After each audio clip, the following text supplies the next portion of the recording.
নমস্কার, দুলাস ফ্যামিলির আরেকটি নতুন ব্লগে সবাইকে স্বাগত। 25শে ডিসেম্বরের দিন সকালে বেশ একটা ছোটোখাটো পিকনিক তো আমরা করেইছি, সেটা তো নিশ্চয়ই আগের ব্লগে দেখেছেন। তো সবাই আনন্দও করেছেন 25শে ডিসেম্বরে।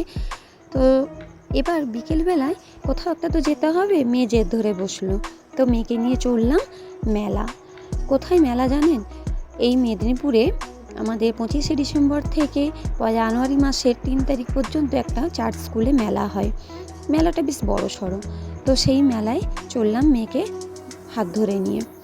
প্রথম দিন মেলা বলে মেলাটা বেশ ভালোই ভিড় হয়। তো সেদিন আমরা কোনোদিনও যাই না, মানে 25শে ডিসেম্বরের দিন ভিড় হয় শুনেছি তো সবার মুখে, তাই জন্য যাই না। কিন্তু সেদিন মনে হলো যাই, একবার ঘুরে আসি। তো গিয়ে দেখি সত্যিই ভিড়, প্রচুর ভিড়। তো এই মেলাটা কোথায় যে শুরু হয় আর কোথায় গিয়ে শেষ হয়, আমি তো ঢুকে গেলে গোলক ধাঁধার মতো ঘুরতে থাকি। তো সেই দিন চললাম আমরা মেলায়। এবার মেলায় গিয়ে দুপাশ ভরে পুরো সব খেলনা থেকে কত কারুকার্যর হাতের সব জিনিস, হাতের কারুকার্য সব জিনিস বসেছে, দেখলে সত্যিকারের লোভ লাগে, মনে হয় সব কিনে নিই।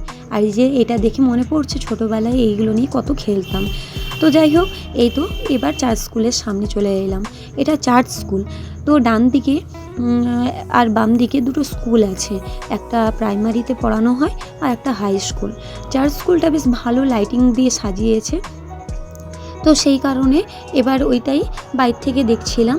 আর দেখতে দেখতে দেখি ও মা, এ তো একটা মনে হচ্ছে যেন জ্যান্ত মানুষ দাঁড়িয়ে আছে, কিন্তু মানুষ নয় এটা, জানেন, একটা পুতুলটা এমনভাবে নড়ছে, এমনভাবে দাঁড়িয়ে আছে। প্রথমটা আমি তো ভাবলাম কেউ মানুষ দাঁড়িয়ে আছে।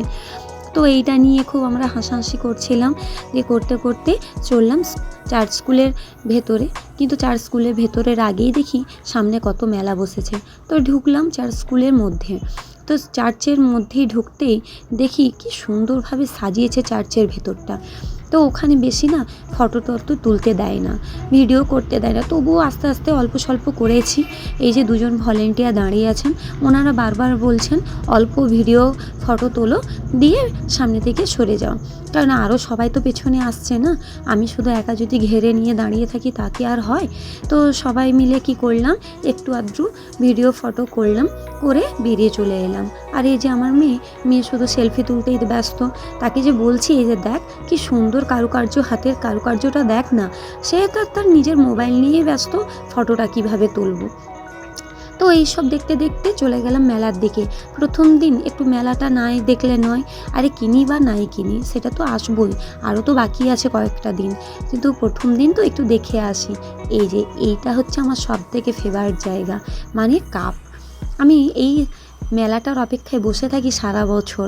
আমি কাপ একসাথে পুরো 2-3 ডজন কিনে নিয়ে চলে আসি সারা বছরের জন্য, মানে সারা বছরের কাপ একসাথে কিনবো আর সারা বছর একটা একটা করে ভাঙবো, এই হলো আমার কাজ।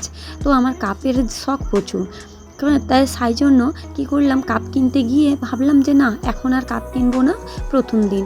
আর আমার বোন কাপ প্লেট দেখে সেও কিনতে বসে গেল। তো আমরা চারদিক দেখছি কি কি মেলায় উঠেছে, কি কি না ওঠেনি শব্দে। তো খুব সুন্দর মেলাটা বসেছে আর বড় সড়ো।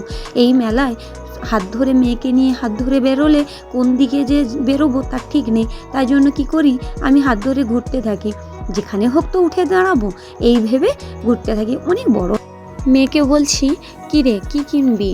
আরও অনেক কিছু তো কেনার আছে, দেখ না কী কিনবি, কানের হার, ক্লিপ, অন্য কিছু না। সে তো ওই দিকে নজর নেই, তার নজর হচ্ছে সেই বড় নাগরদোলা, মানে সেই ছোট নাগরদোলা নয়, সেই বড়, যে নাগরদোলাটাই উপরে উঠে গেলে নিচে যেন পিঁপড়ের মতো সবাইকে দেখতে লাগে।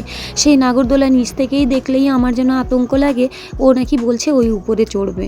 আরে ওই উপরে চড়লে সবাইকে আর সহ্য করতে পারে বলুন? তো সবাই তো সহ্য করতে পারে না। আর আমাদের তো আতঙ্ক লাগছে, ওকে বারবার বারণ করছি, না বাবা ওইটাই চড়তে নেই, ওইটাই সবাই পারে না সহ্য করতে। এই যে কানের ক্লিপ কত কিছু দেখাচ্ছি, সে কিন্তু ওইটার প্রতি আগ্রহী নেই, সে জেদ করছে না, কিন্তু ওই দিকেই তাকিয়ে আছে। তো তো আমরা ভয়ে বারণ করলাম, দিয়ে এবার বললাম কি তোর এক কাজ কর, অন্য দিন এসে তোর বাবার সাথে চড়বি, তুই এখন এক কাজ কর কি খাবি বল। ওর খাওয়ার বলতে শুধু তার এই কাকুটার কাছের ঘুগনি তার খুব ভালো লাগে। এই এই দাদাটা হচ্ছে সবসময় এখানেই বসেন, মানে পার্মানেন্ট এখানে, খুব সুন্দর বানান। তো সেইটাই ঘুগনি খেলাম আমরা।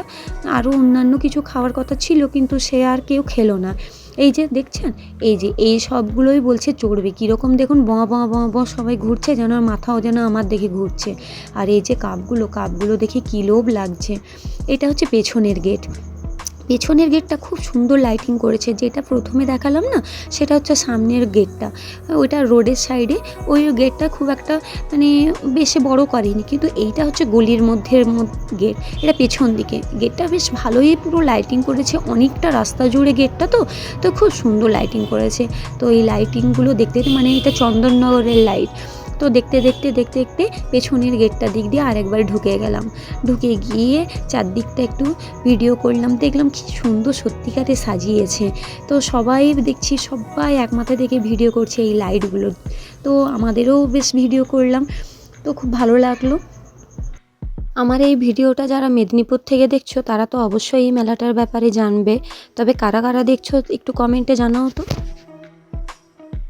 বোন আর আমি, আমার মেয়ে, তিনজন মিলে কি করলাম, এই পেছনে গেট দিয়ে ঢুকে একটু ভিডিও করলাম। কেননা হাজব্যান্ড আর ঢুকতে পারিনি, বাসে গাড়ি রাখার একটু সমস্যা হয়, তাই জন্য সে একটু বাইরের দিকে রোডের সাইডে দাঁড়িয়ে আছে। আর আমরা তিনজন মিলে ঢুকে ভিডিও করলাম। করে একটু মেলার ভেতরে আরেকবার একটু সামনের দিকটা ঢুকে গেলাম। ঢুকে সেই কাপ আর লোভ সামলাতে পারলাম না, সেখানে কি করলাম, এক দুজন কাপ কিনে নিয়ে চলেই এলাম। তো চলে এসে কি করলাম, বাড়িতে ফিরে গেলাম। তো রাত্রি প্রায় 10টা সাড়ে 10টা বেজে গেছে ঘুরে টুরে। তো আজকের মতো এখানেই ব্লগটা শেষ করলাম। তো দেখা হচ্ছে আবার পরের একটি ব্লগে। আর আমাদের এই ব্লগ যদি আপনাদের খুব ভালো লাগে থাকে তবে অবশ্যই লাইক কমেন্ট শেয়ার করবেন আর সাবস্ক্রাইব তো করে দেবেন। তো আজকের মতো সবাইকে টাটা।